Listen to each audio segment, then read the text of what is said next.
Почитувани, која е разликата помеѓу Мула Омар, талибанскиот лидер кој даде наредба за уривање на статуата на Буда, која е светско културно наследство, и вчерашната наредба на СДСМ да се урне споменикот на Андон Лазов Јанев Ќосето?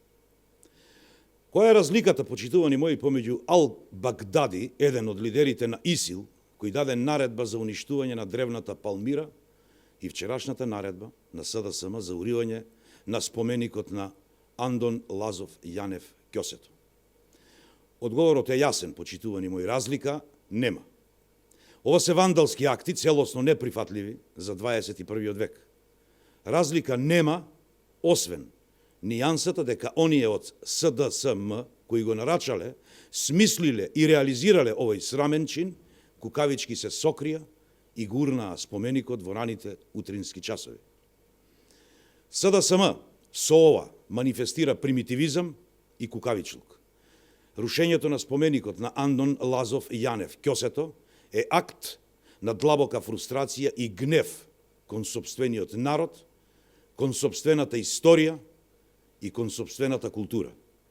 Целта на рушењето не беше споменикот како предмет, почитувани мои, кој е обележје на еден човек кој животот го посветил на Македонија. Уништувањето на тој споменик е само ова. Целта е рушење на идејата на Македонија со сопствената историја. Рушењето на споменикот на Ќосето е континуитет на антинационалните политики на промената на историјата на државата.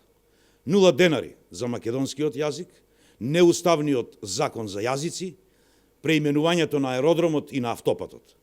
СДСМ, почитувани мои, испраќа порака дека во Македонија се е менливо, дека нема историја, нема идентитетско обележје или било што од кое тие самите се подготвени да се откажат и да го поништат.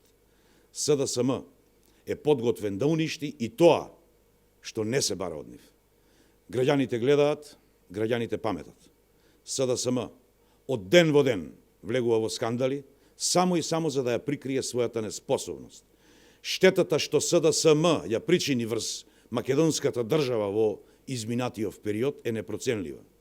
Наместо инвестирање и проекти, граѓаните се сведоци на масовна деструкција. Ова, почитувани мои, ќе се сложите со мене, сигурно не е одлика на партија која е свртена кон европска иднина и кон реформи во полза на граѓаните.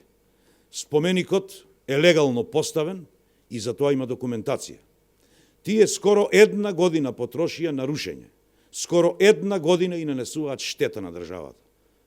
Ветуваа живот, почитувани мои, а секој ден го претвораат во пекол. Ви благодарам.